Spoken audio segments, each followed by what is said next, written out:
आई ई आम अछि अथी टिकला के चटनी बना रहल छी। तो एहिमे मसाला अहाँके ई अछि मेथी, ई जीर अछि, आ ई धनिया अछि, धनी, आ ई एगो मिरचाई अछि। मतलब 4 गो 5 गो के बनेबै। तो ई सबसे पहले अहाँके ई मेथी भूज रहल छी। ई गरम देलिए लोहिया होइ ला।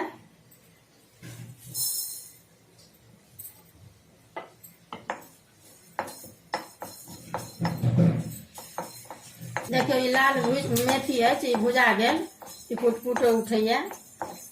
तो अहिना लाल कऽ के सबटा भुजबा के छै। अभी भऽ गेल, निकालै छी।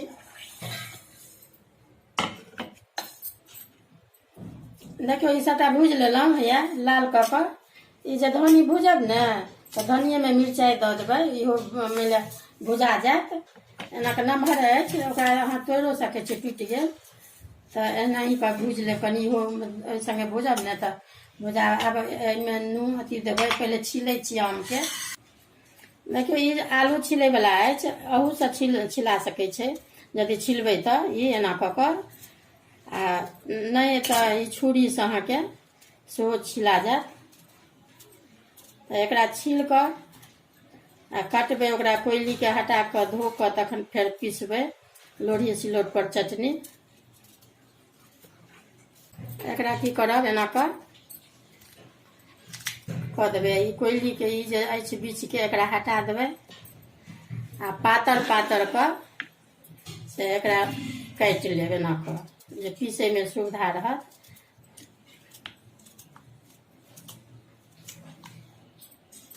एना कऽ के जतेक बनेबाक हुए से छील कऽ आ धो कऽ तहन पीसब।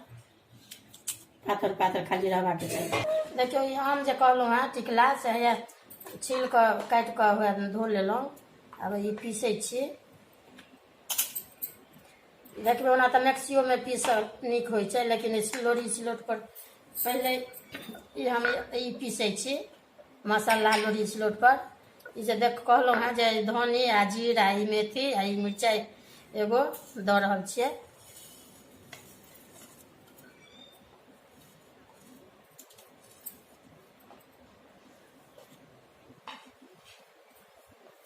एहि के पहले बुकि लेब, तुरंत पिसा जायत भूजल।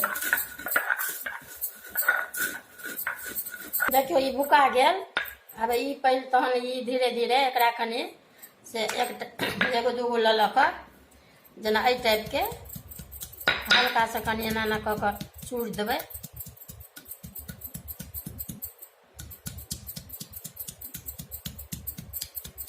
एहि टाइप के एना कऽ चूड़ लेब पहले, तो ई पीसै में आसान हैत।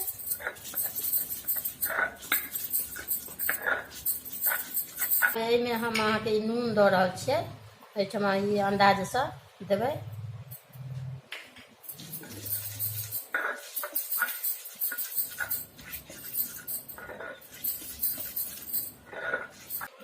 देखियो अभी लगभग पिसाइए गेल।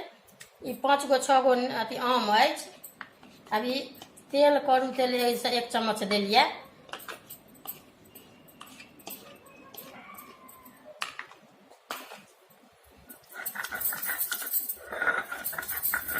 पिसाइए घड़ी में नून तेल सब चीज मिला देबै।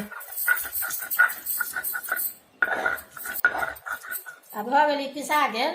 अब देखियो ई चटनी निकम्मे ही भऽ गेल।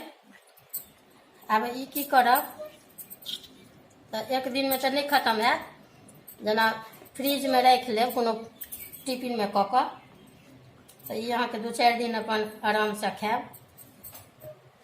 देखियो ई पीस लेलहुँ, लोढ़ी सिलौट पर देखाइए देलहुँ हेँ सबटा मसाला, नून तेल सब चीज।